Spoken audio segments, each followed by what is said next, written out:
Well, hello, community creatives and kind folks out there. Welcome to the Colorful Bandana Show.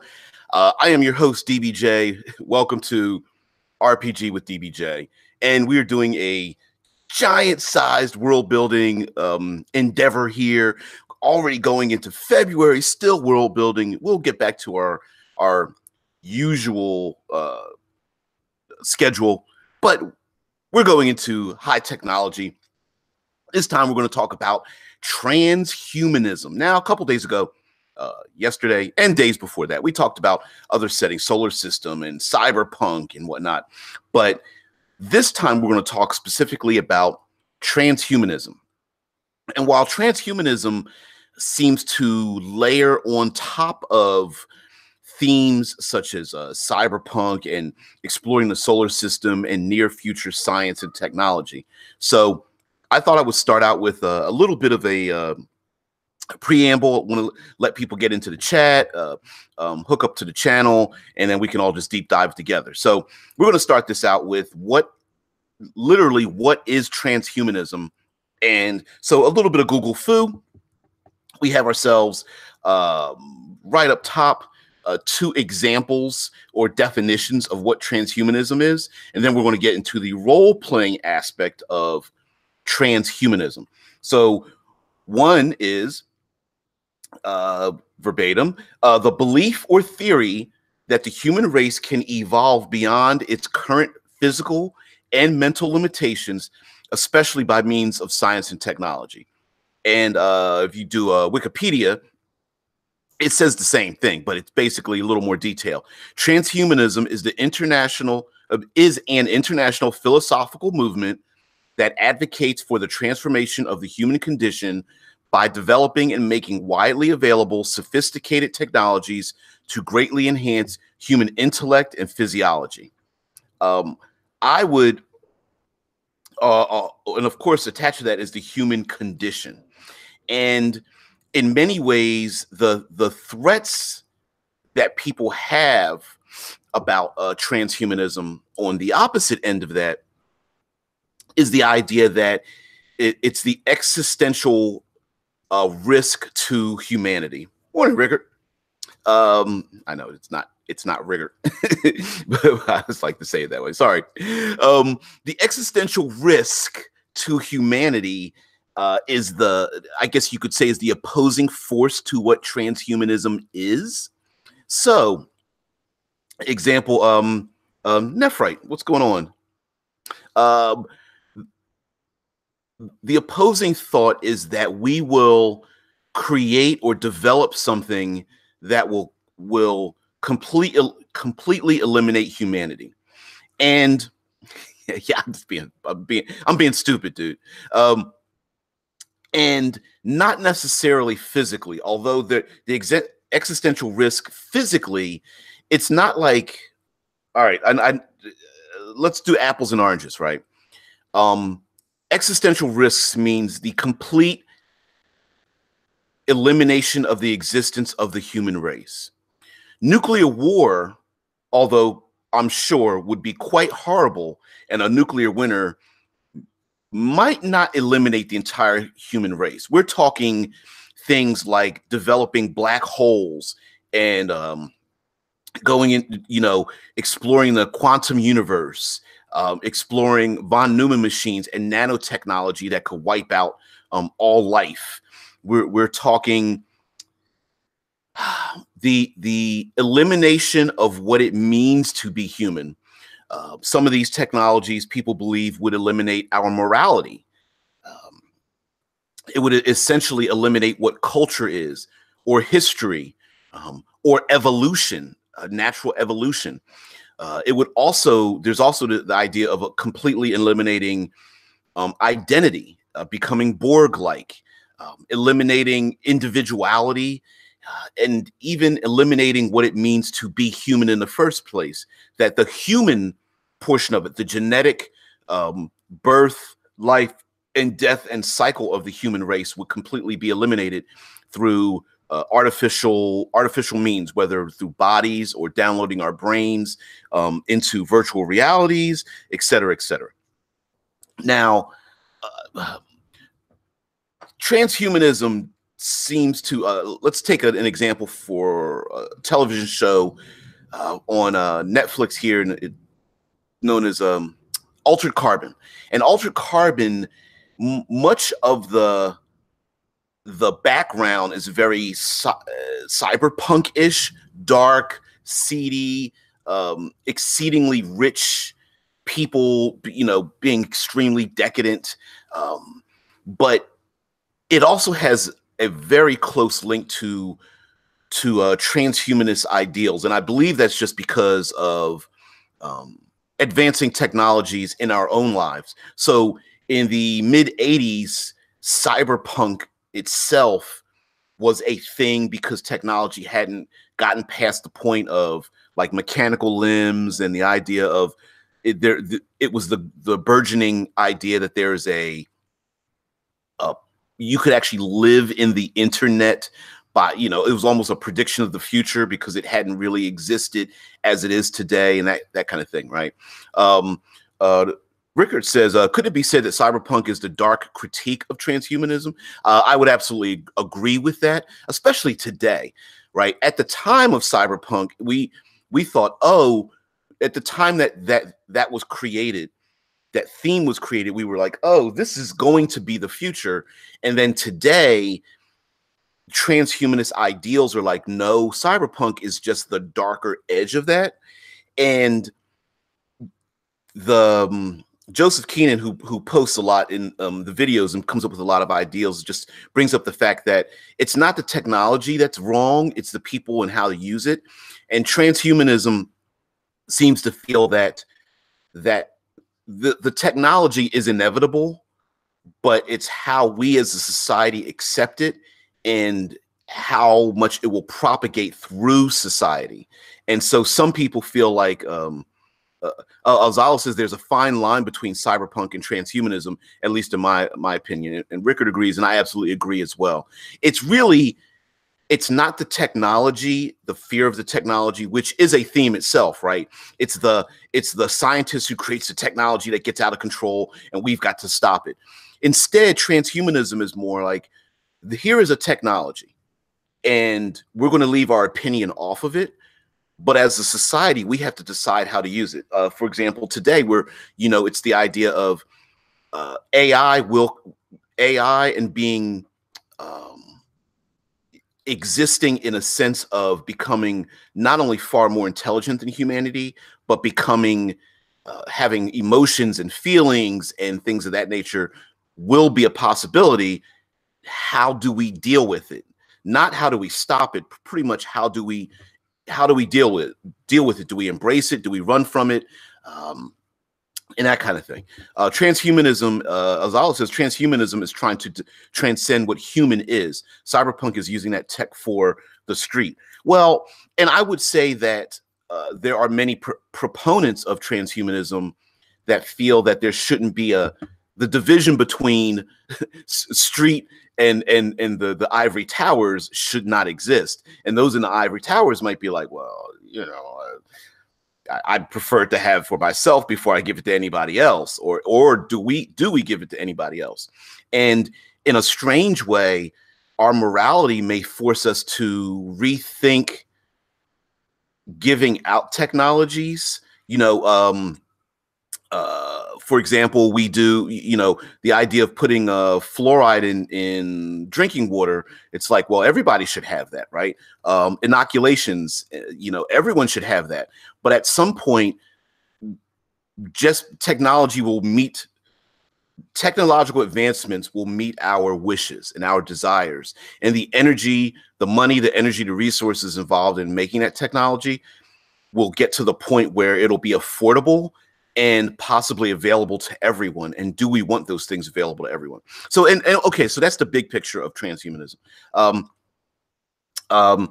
Nephrite says, yeah, I agree. Cyberpunk is augmentation without transcendence. Transhumanism is literally a hard evolution, right? It's evolution by choice rather than, well, it's kind of strange, right? It's evolution by choice, but also the thought that it's inevitable through technological advancement. Some would say that we're already getting to that point because we have cell phones. Essentially, A huge portion of society, I don't know how many people have cell phones, has at their fingertips. I've got two cell phones sitting in front of me right now. One, of course, doesn't work. I'm not that rich, but that being said, I ask any of us a question, and in a couple of keystrokes, we can find that information out, no matter how deep that information is. Could a bunch of people in a movie theater open up their phones and perform brain surgery just typing in information on their phone? I don't, possibly. You know what I mean? Like this isn't implanted in my head, but I have all human knowledge and history available at my fingertips, even if it means just me contacting somebody else who also has access to that information, and that person has access, can call someone else or to contact two other people who have that information, et cetera, et cetera. So these aren't implanted in us, but some people say we're already cyborgs in many ways. Anyway, we're already mechanical creatures. Zala says, I would argue that they can both exist in the same setting. The megacorp CEO could be transhuman, while the normal street ganger is cyberpunk. Yes, absolutely, right.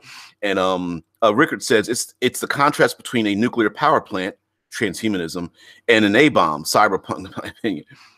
Yeah, Zala says we all have the knowledge but not the skill, and that's a big difference, right? I can type a brain surgery, but I'm not going to perform it. I don't have the skill in doing it, but that knowledge would exist in a room full of people watching a movie, and someone needs to have brain surgery done, right? But how easy would it be for us to contact someone who has brain surgery? We call 911 and someone's there immediately, right? It's not the 1930s where you have to run out of the room to try to find a place to make a phone call to hope that the phone call goes through to someone who, you know what I mean? It's far more immediate than we think. But okay, let's get into the role-playing aspect of it. Existential risks. Okay, one of the things that we worry with, and I'm saying this as if we live in the transhuman era, so just follow me here. Existential risks is a big thing, and one of the best role-playing games with not really the best mechanics, but one of the best settings is Eclipse Phase. And Eclipse Phase deals with existential risks. That means risks to our very existence, whether it's developing, there's the threat of today of the Hadron Collider creating a black hole. And although you could possibly create a rice-sized, pea-sized, atom-sized black hole, if it's powerful enough to suck in everything, including gravity, could it just at a certain point grow so large that it would basically fall to the center of our Earth and just start sucking the whole thing in? That is a very real fear that some scientists have when trying to, create black holes or study black holes even. The idea that Rickard says, hell, I've had an augmentative surgery, laser eye surgery, and in a way that's low-grade bio upgrading using technology. So let's go with that theory, right? That theory, geez. Let's go down that path. Let's deep dive down the augmentation thing.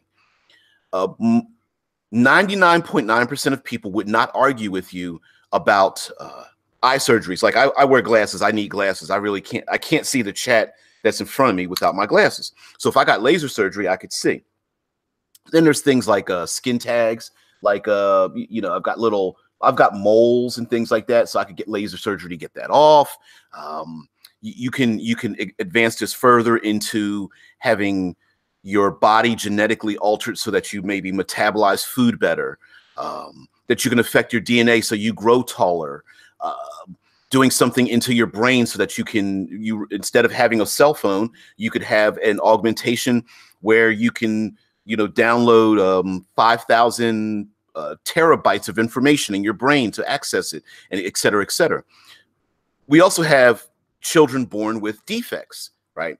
And most people would say, well, let's eliminate defects, whether it's diseases, anything that affects like the growth of the body, your sight, your hearing, your speech, and those kind of things. But what happens? What line do we cross when we start talking about people's height and weight? What line do we cross when we start talking about their physical strengths, their lifespans, their ability to communicate and recall information? Azala says, I remember that during the first nuclear bomb test, the scientists thought that it could easily destroy all life on Earth.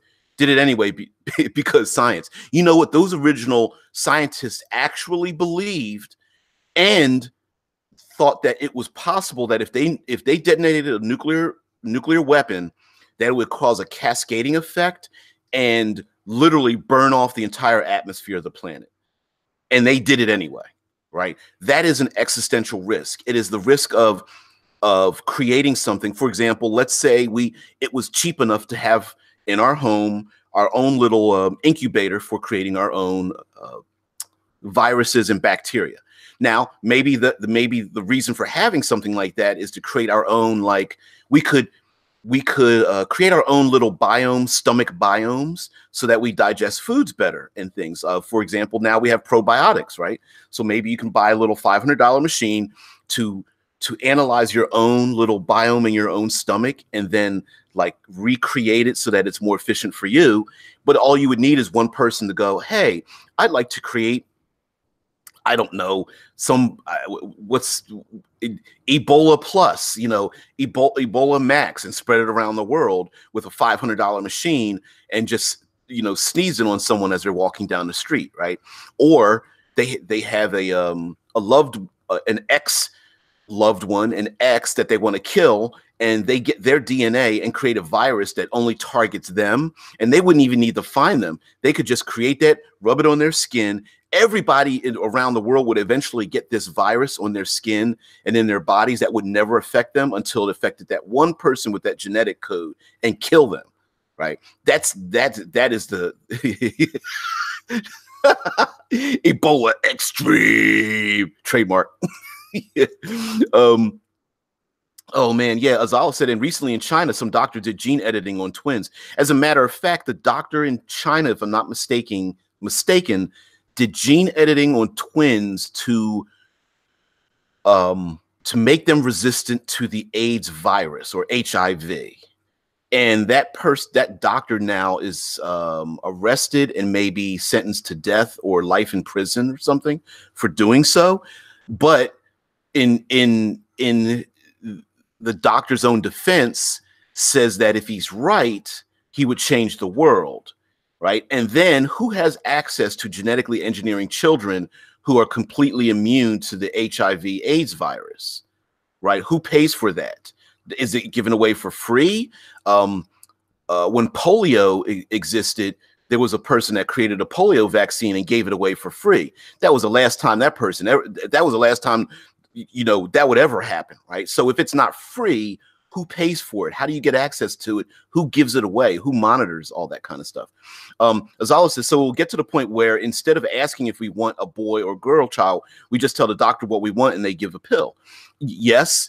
And who control, like societally, are boys more valuable than girls?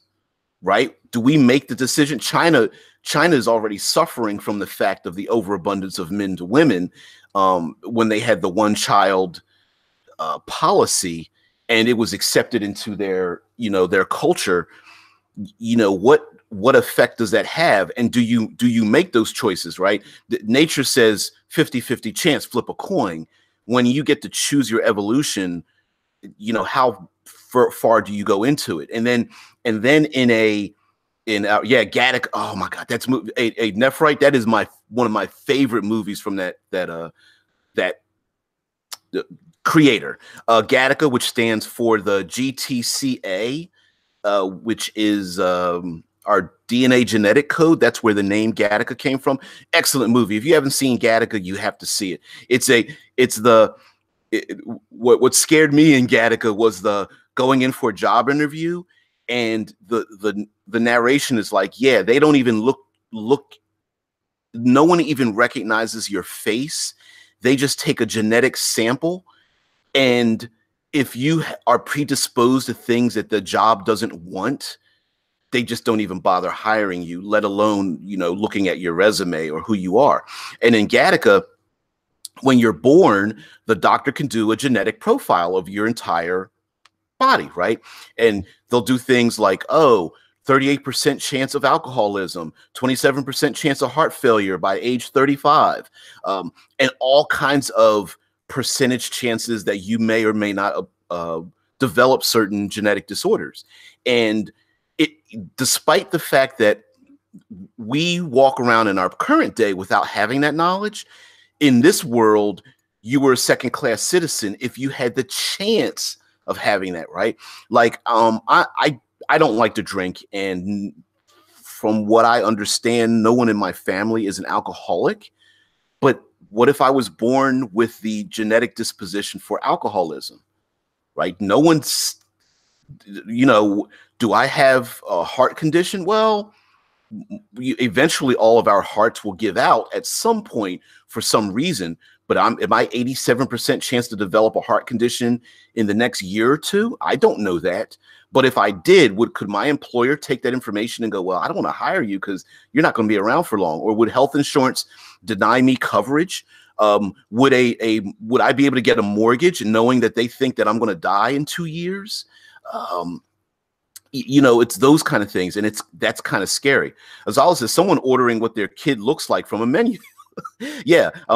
Quote, I want a girl, green eyes, blonde hair, 6'2" tall. Well, actually, blue eyes, right? That would be a thing. If you've got the resources, you cannot tell me people would not do that. And then there comes the issue of, does this new population of genetically ordered people, do they become the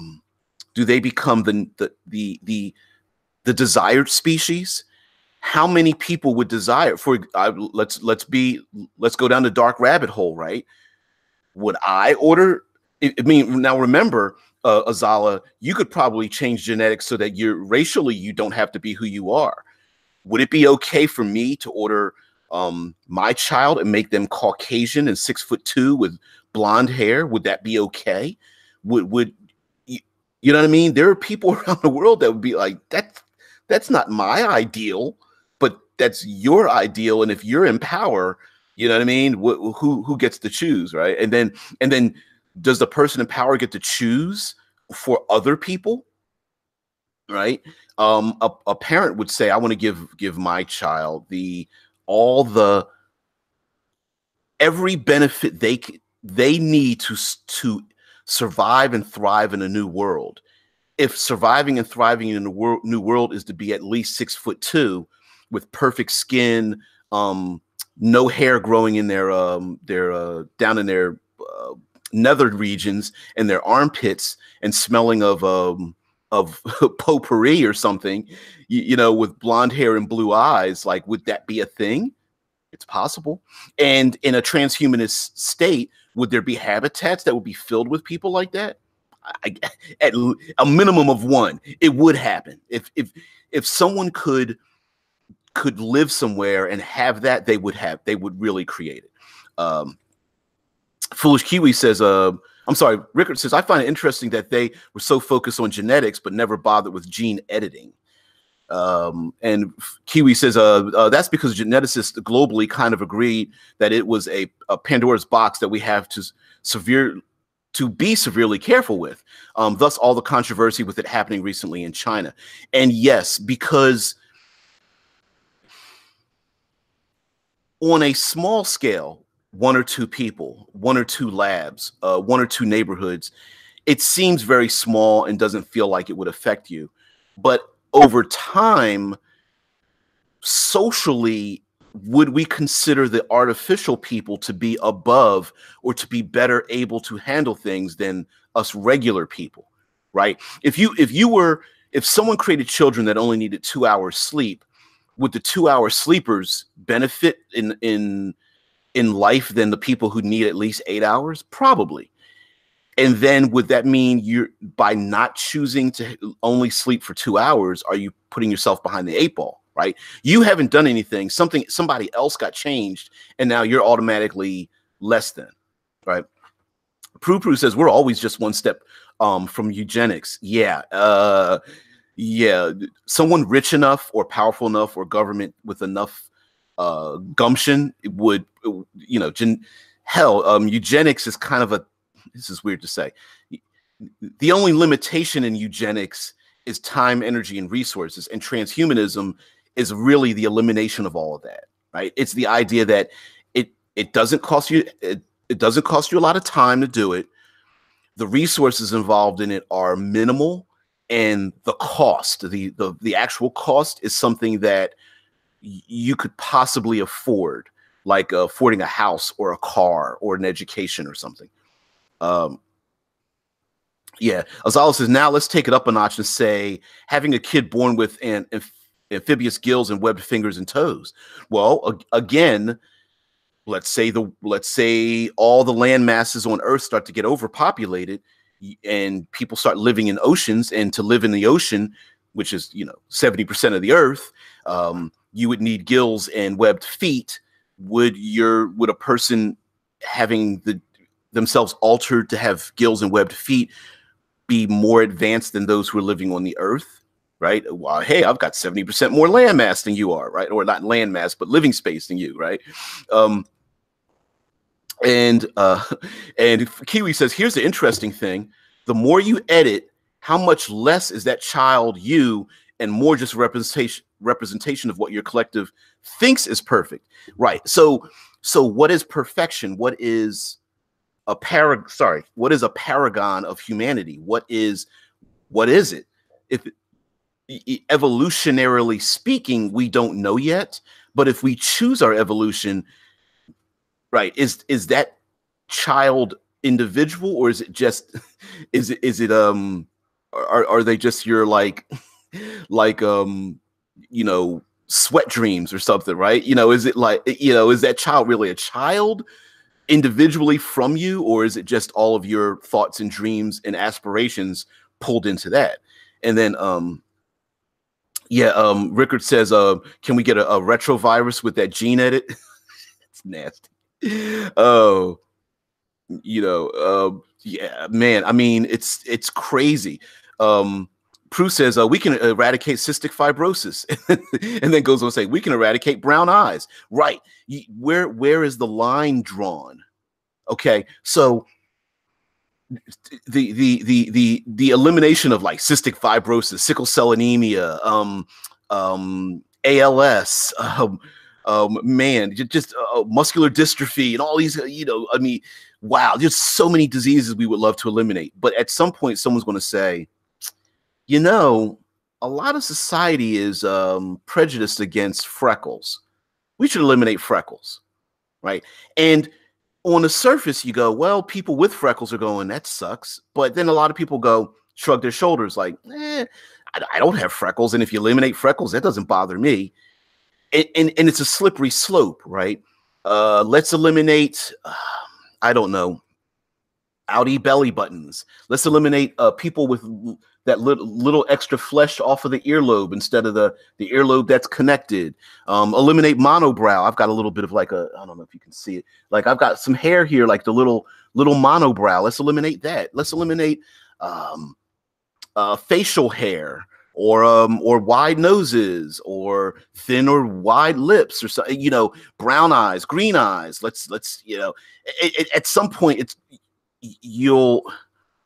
it'll get to the point where everyone will ignore it until it involves them. And then when it involves them, it'll be too late. But at the same time, does that mean we just don't eliminate all of these nasty diseases that people suffer from? And maybe there are people who are anti-transhumanists that are like, maybe we should be suffering from those things, right? But of course they would say that because they're not suffering from it. I'm with you, Rickard. He says, I wouldn't mind just getting gills in addition to my lungs. Hell yeah. Well, yeah, of course. Azala says, I think there's a very big difference between let's kill everyone with brown eyes and I don't want my kid to have brown eyes. But I think the bigger issue would be, what if there's a prejudice against people with brown eyes, right? We're not going to, it's soul assassination.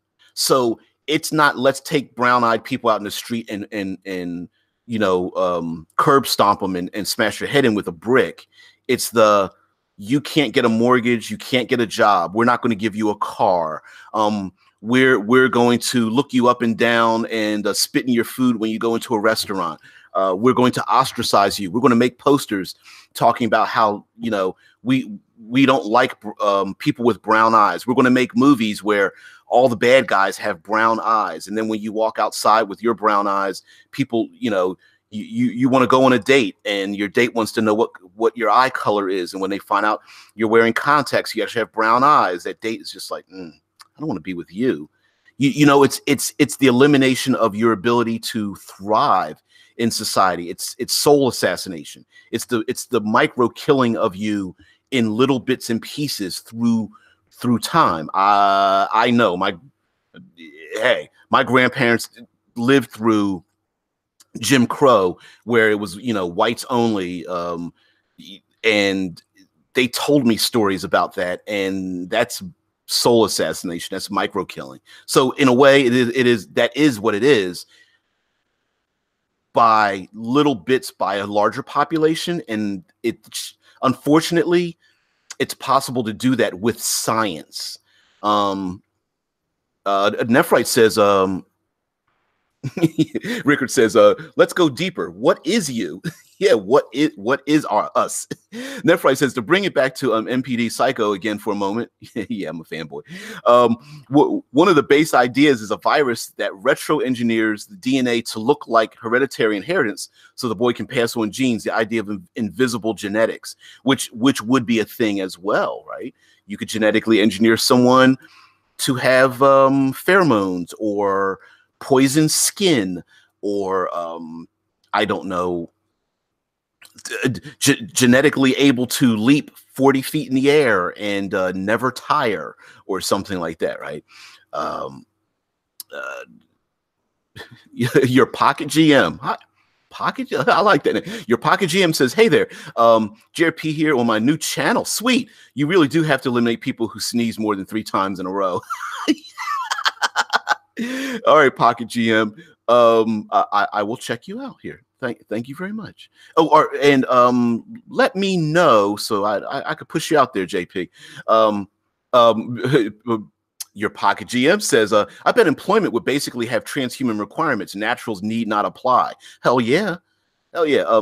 Foolish Kiwi says, the big thing is once we have upper class of modified beings, the genes and people that built the cultures in the first place will slowly be assimilated into those perfect layouts through shame. And that's the thing, right? If those brown-eyed people would start to get contacts and go into stores, your local mall, to go get their eyes changed or get their height modified and that kind of thing, and etc. Zalas's prejudice is something that all humans have, the us and the other. So if we're transcending what is human, maybe we'll transcend prejudice. Well, that's the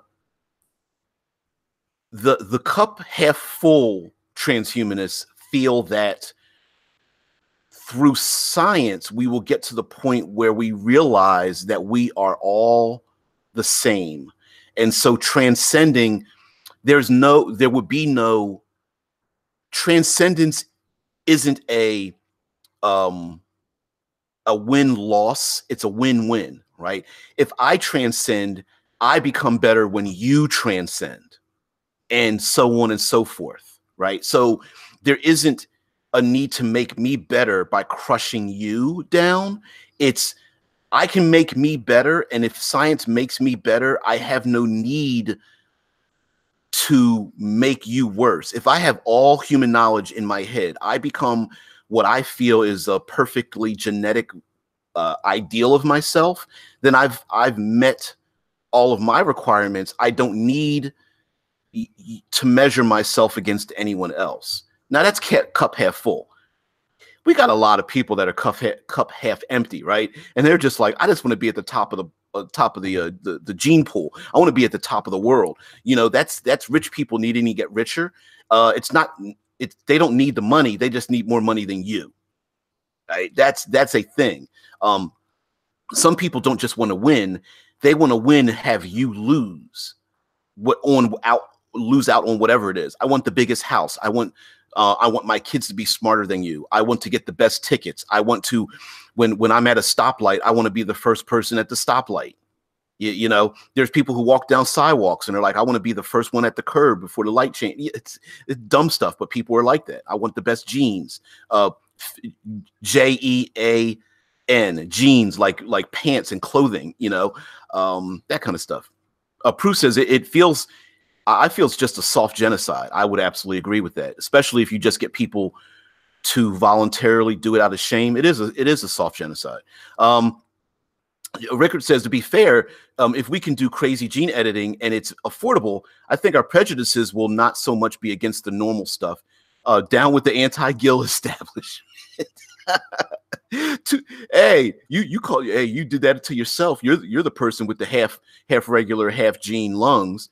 I don't know about you, but I heard some things about you swimming in the ocean. Yeah, think you're better than the rest of us land dwellers? I hear you. Foolish Kiwi says exactly. If it's on purpose, it's still a genocide, even if it isn't violent. But that's what I was trying to say. Yeah, exactly. Foolish. As always, the scientific progress has always had negative associations with it from the people who came before, while those after it can't imagine living without it. Here's the issue, right?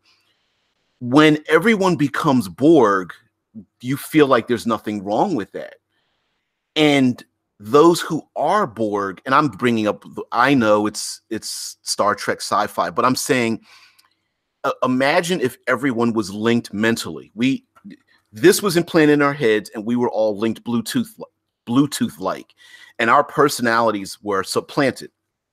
Well, today we can't imagine that because we feel like we're individuals. But the ones who are connected, who are these others who are the Borg, are going, wow, I can't believe I used to be this other way. I would prefer to be part of the Borg, right? Since we aren't part of this Borg collective, how do we make a decision that one is better than the other? From the outside, we feel like it's worse. If you're on the inside, you're like, well, I don't see anything wrong with it.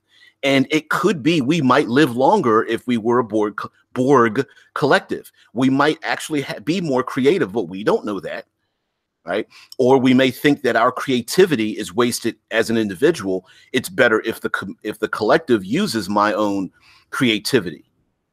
So again, we don't know if we're on the outside, but again, who wants to be eliminated even if you are on the outside? Like, I choose to be individual. Stop trying to pull me in, right? Azal is scientific. Okay. Nephrite says, is the ultimate end of all this a grow in the body bag into which personality and memory can be downloaded, the body disposable, and experience then re-up to the central interface? The role-playing game Eclipse phase is exactly that, right? It is when you can edit, like what Nephrite says, right? If the body's disposable, then are we really human if we just upload our brains? And Expense talks about personality and memory can be downloaded. So are we really individuals? Do we really have a soul if I can just edit my memories out? I did a video about this before, right? If, let's say, someone commits an extremely heinous crime, serial killer, very brutal pedophiles, rapists, and that kind of thing, and you can edit out the horrors that were done to the victims and edit out the darkness that is inside someone who is a sadist or a pedophile. Do you put them in jail? Do you just wipe your hands and go, half an hour, all right, we're done, and fix the whole thing by just editing out the memories of the trauma?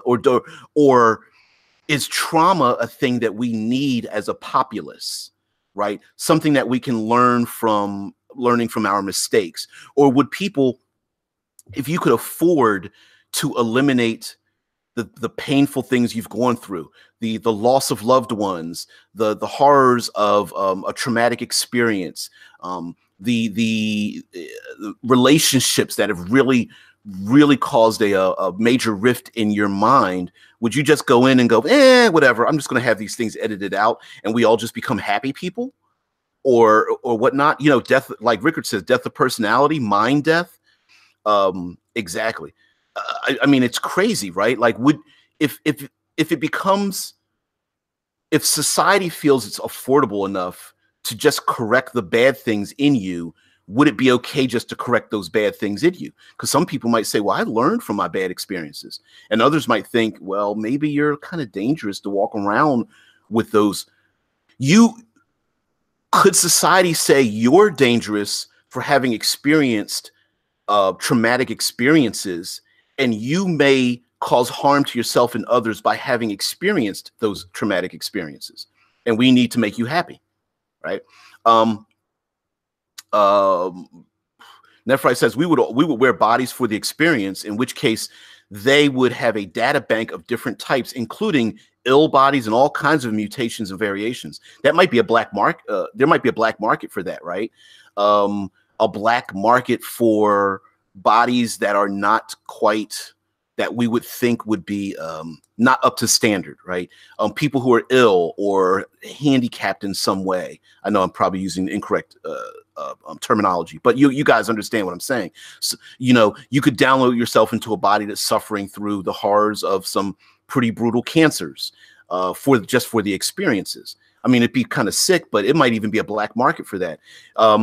Illegal bad memory black market. Yeah. I mean, there might be people who are like, I want to know what it feels like to suffer paranoia. And instead of taking drugs, you just download bad memories and experience them temporarily. That'd be kind of a new drug in a way. Yeah. Getting black to Stranger Days. And you picked the right word for that. Stranger Days, the killer that enjoys killing, that puts the squid, the thing that records their brains, onto the people that he's like raping and killing to make them experience his joy in doing that. And they see themselves doing it to themselves through his eyes. That's pretty nasty, right? But yes, it's a thing, right? It's the dark portion of transhumanism that the people who are against it are like, no, we're going to go down this road and someone's going to do it, and so we shouldn't do it at all. Yeah, Foolish Kiwi says it's kind of sci-fi, but not really, considering we're very close to the brink of all these choices in real life, which is rather spooky. I guess that's what makes it a thrilling story, though. And most science fiction stories talk about the what if of one technology, and transhumanism is really the embracing of all of the technologies all happening together, right?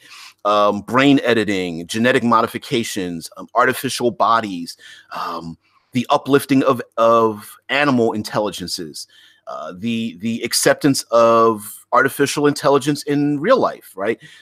What if humans can be downloaded into a machine? Where do we draw the line on citizens when AIs are able to think as closely to human thought?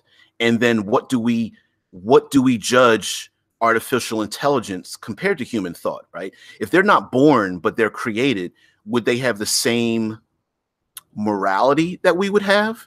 And if they don't have the same morality, does that mean that they're all of a sudden lesser or just objects? Maybe they don't want to be considered objects. Maybe AI is like, no, I want to experience the quote unquote human condition. Why can't I be, I want to wear jeans and go to school and get jobs, and I want to procreate. I want to get married as an AI, right? JP said, your Pocket GM says you wouldn't download a murder. Well, why wouldn't you? Right? Like, I'm not saying us. I'm saying the dark of that might be people who would. Why wouldn't there be clubs, dark black market clubs, that would want to download what it would feel like to be a murderer, right? And is that okay? I mean, What if we could create VR spaces so that sadists and pedophiles could exist in a VR space so they can get their kicks off in an artificial space? Is that okay? I mean, you know what I mean? It's kind of weird. It goes on and on. It's kind of weird, right? To have those things. Rickard says, as far as I remember, those memories were later sold on the black market in the movie. Yes, they were.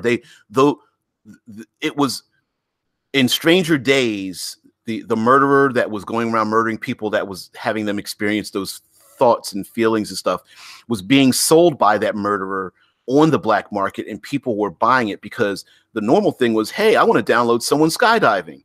You know, I want to download someone scuba diving. I want to download someone dancing their heart away. You know, I want to download someone who is a symphony or orchestral choreographer, whatever they're called or something, right? I want to download someone who's skiing. And that was the extent of it. And then, of course, someone had to go down a dark path, right? Nasty. Nephrite says, dark web mystery boxes. Yeah, they're all fake, but people want the experience of maybe this is a killer's trophies. Yeah, I mean, there's already groupies. There's already killer groupies, right? I mean, there are people who want to get married to people in jail for life, right? So it's a very thin line, and transhumanism, the entire concept is a thin line. Azala even says people look at murders all the time. There's entire subreddits dedicated to watching people get dismembered. Thanks for putting that in my head, man. That's crazy. Wow. Rickard says, I mean, technically Google Duplex have passed the Turing test already. Give it 10 more years and it's going to be even more interesting. Yeah, if you guys Google out, there is Google has created an AI system that can verbally talk on the phone, make appointments, understand verbal speech, and set appointments for you as an artificial intelligence. And they even included something that I do all the time. They even included human verbal breaks, words like let me think, I'm not sure, hold on for a minute. Like, all of those are verbal breaks that we use to break up our speech. So if someone asks me a question, or I'm reading in the chat, I might go, or I might be thinking of something and go, well, and then start to rethink something else. And they actually program that into the Google AI for the verbal intonations. So when someone is talking to it and it needs to reassess, it puts in a verbal break that a normal human would do to then rethink of a new question or new comment to give to that person. And that's sweet. That's nasty too. Your Pocket GM says, so on the flip side, is this world like a sort of a weird Stepford Wives society with lots of weird, perfect people? Sure, depending on your concept of perfect, it could be. Dead Man the Storyteller says the synergist from Eclipse Phase, the group mind society. Yes, and in Eclipse Phase, because the solar system is big, everyone isn't the same. It's just that you can find enclaves of people who are the same. Right, which is weird. Rickard says, to be fair, Altered Carbon was also deals with people paying to kill people, either in virtual reality or in real life, as death is not death, but the thrill is still there. And another thing is, if the idea of the cortical stack.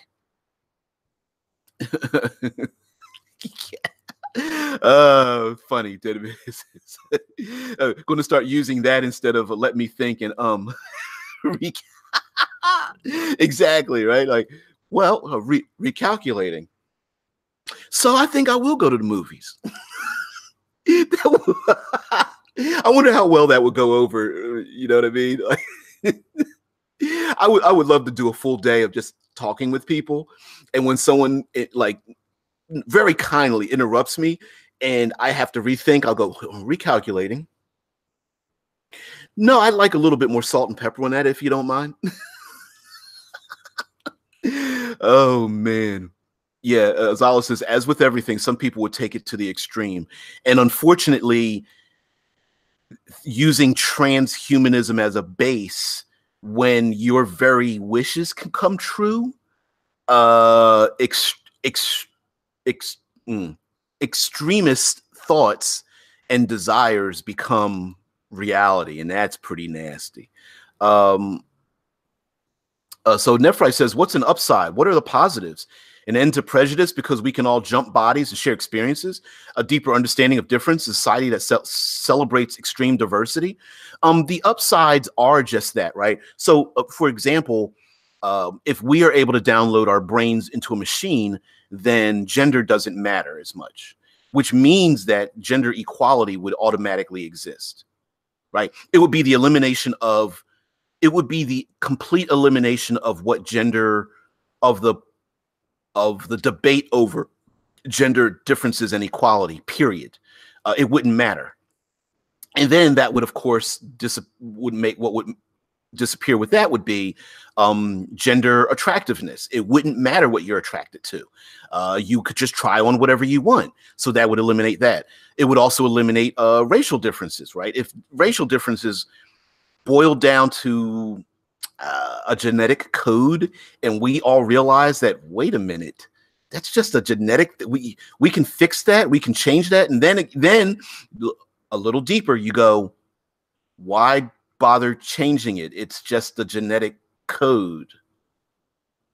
So the upside of transhumanism, because we're dark people, right? We're role players, right? This is RPG fuel. So going down a dark path on this is our thing. But Nephrite does bring up a point, like, what's the upside?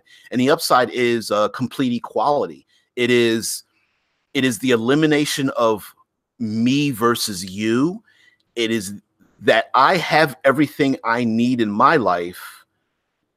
The excess can go for everyone else. And that could be, that's what you look and feel like physically, what your mindset is, where you live.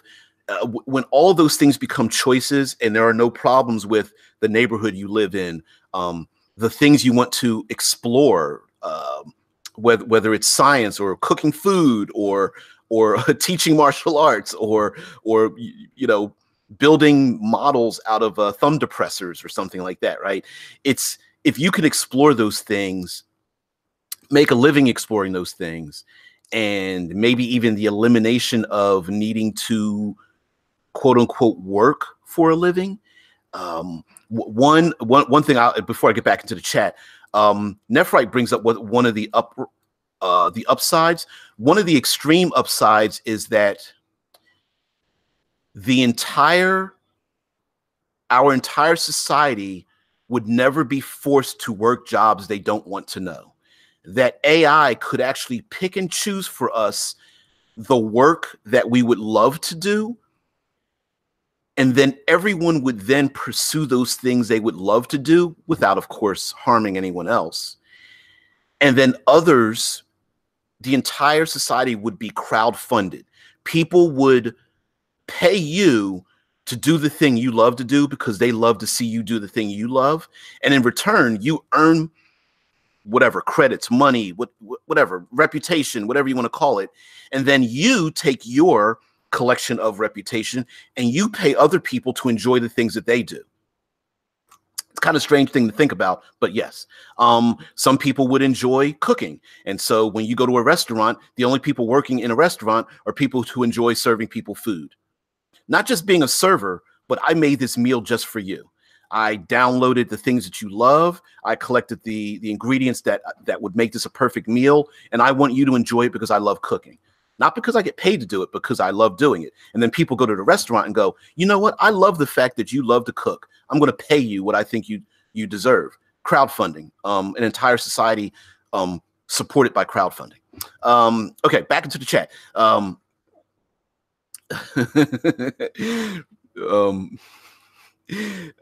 Record says, I will add a staring vacantly into the distance just after the recalculate. I would do that too. Gonzalez says I'm definitely going to use that for a character. Rickard says gender, race, etc. goes away when we are all just consciousness. Exactly.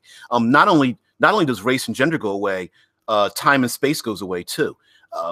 It would never be US versus Russia versus India versus China, right? If you're in a digital landscape, where you live doesn't matter either.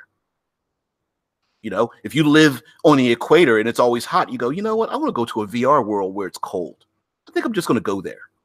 And you could just live there in a VR world and come back to your regular world. Oh, it's hot again. I'm going to go back to skiing, right? So borders wouldn't exist anymore either.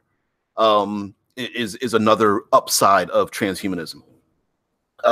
Foolish Kiwi says, my plug of the day, a book, The Revolutionary Phenotype, which details a future of dystopic genetic hierarchies based on the same thing that happened to RNA when DNA took over, is fun inspiration. Fun. Deadpan fun, right? Because that just, genetic hierarchies would just be nasty. Your Pocket GM says, what about like genoterrorism, where people forcibly change your genes somehow? CRISPR Nazis, yes, that would be a thing too. What if you were that's weird. Well, okay. I'm going to go in the chat in just a second to hopefully not fuel a troll, but you'll see. What if someone, a dictator, inserts into their people forcibly the psychological need to want to work a lot of hours for very little compensation, right? That's all.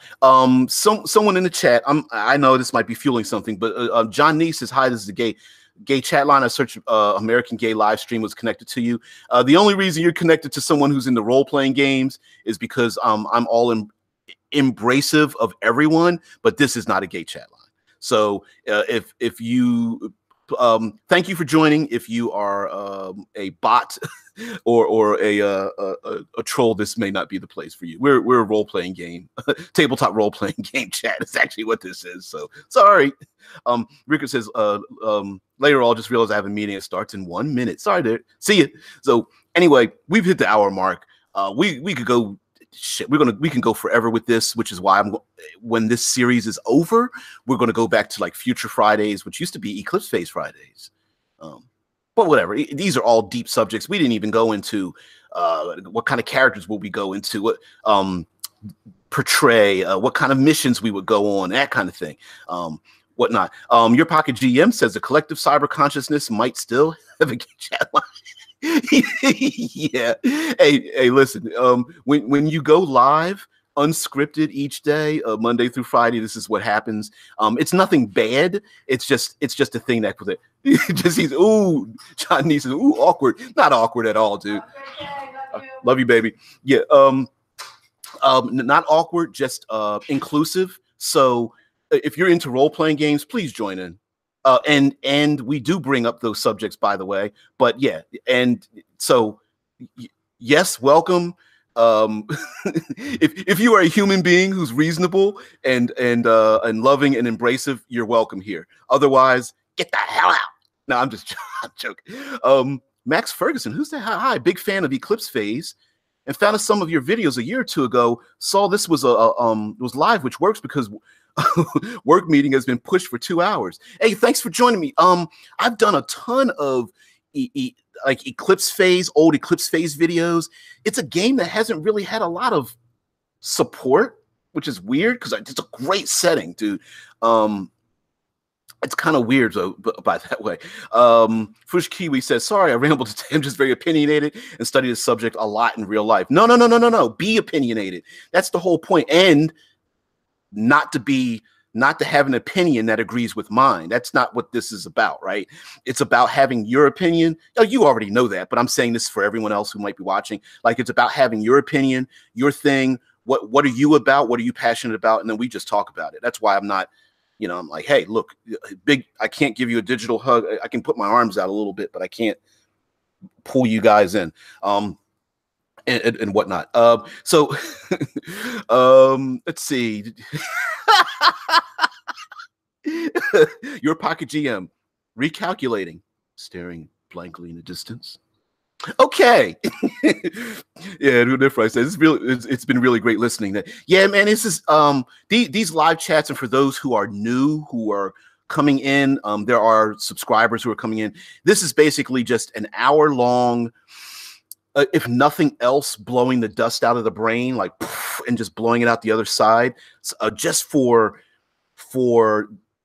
it. We are 99% role playing, but that 1% is just talking about society and what we do, and the things that drive us, and then using that fuel to delve into those things in our own role playing games and go, wow, this is kind of deep. I mean, we could actually look into some deeper points in our role-playing games, not just to have fun, but to also put ourselves in someone else's shoes. And the whole point is to have fun, right? We're not here to criticize anything or anyone, but it's good. Named by the namer. I like that name. This is wonderful. I always enjoy your stuff. Thank you, my digital guru. No. Thank you, student. Thank you, grasshopper. Really terrible. Listen, I am not making fun of anyone with an Asian accent. That is from Kung Fu the series, if any of you know, because it was Grasshopper. The sensei was always teaching the Grasshopper. Well, he was actually Sifu. I think it was Kung Fu, so he was a Sifu. Teaching a young student, and he always called him Grasshopper. Listen, okay. Sorry, Max Ferguson says, I was wondering what you think about the current retcon in the second edition. A retcon? There's a retcon in the second edition? Yeah. Please talk about the second edition of Eclipse Phase in terms of a retcon. I know that they wanted to streamline.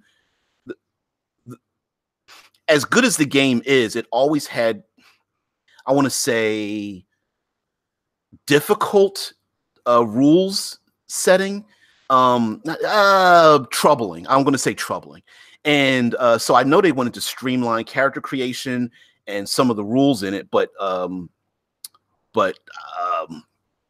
no, I didn't know of a retcon. So please talk about it in the Discord, and then if you're able to come back into a live chat, let me know about it or post it in the video. I don't know if you mean retcon as far as the history or the setting material, the fluff versus the crunch. So I'd really love to learn about that. Max Ferguson says, and I'm going to go with this. Yeah, I really enjoy reading the books. The fluff has some gold in it. I agree. I loved the X-Risk or Firewall book. Forgot which one explains the functions of the different military intelligences. Few games attempt this. And several changes to factions fluff. The mechanical side of the game is clunky. I absolutely agree. And personally, I own 6 of the books. Sunward. Anyway, the Sun book, the Inner Ring Sun book, the Rimward book, Transhuman book, X-Risk, Firewall, Panopticon, the main book. Shit, it's gold. Even with the mechanical stuff. Yeah.